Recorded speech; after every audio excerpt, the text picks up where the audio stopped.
What is function notation? First, I want you just to remember what a function is. If we are talking about a graph, a function is one that has exactly one output for each input, meaning if you have a graph and you do the vertical line test, so you just put vertical lines all over the graph, you will notice that they touch the graph at only one point. So exactly one output for each input. That's a function. Now, function notation, you will often see it written f of x equals 3x plus 2. This is the equation of a line written in function notation.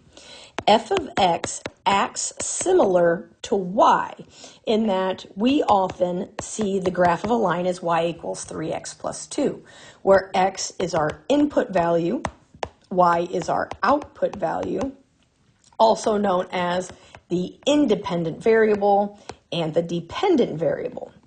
Okay, so that is kind of how we're used to seeing things.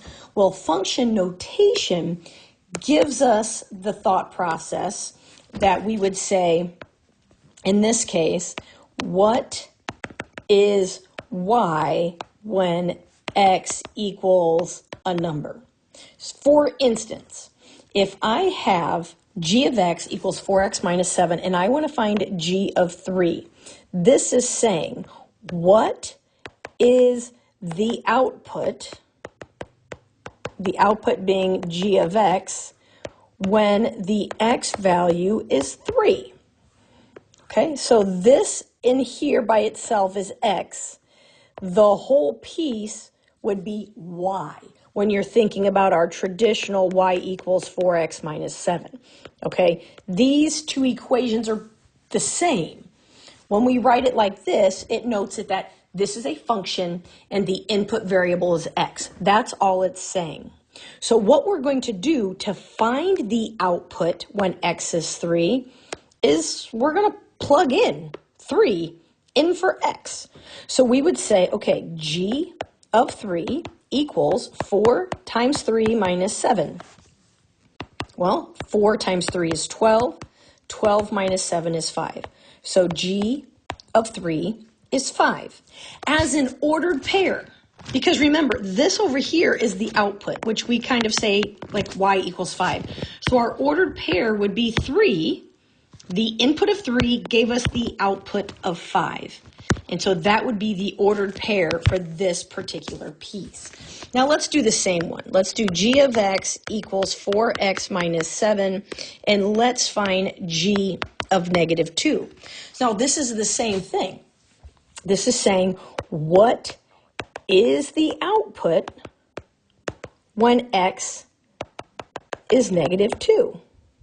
So we do the same thing. We say, okay, we want to find g of negative 2. So I'll take 4 times negative 2 minus 7. Well, 4 times negative 2 is negative 8. Negative 8 minus 7 is negative 15. So g of negative 2 is negative 15. So when I input negative 2, it outputs negative 15. And that would be my ordered pair. Now, I actually want to take this one step further. If we have g of x equals 4x minus 7, let's just keep with that. And I say, okay, I want you to say g of x equals, let's just do 18. I don't know. Let's pick something big. Okay. Now, this is different, right? This is saying we have a missing input.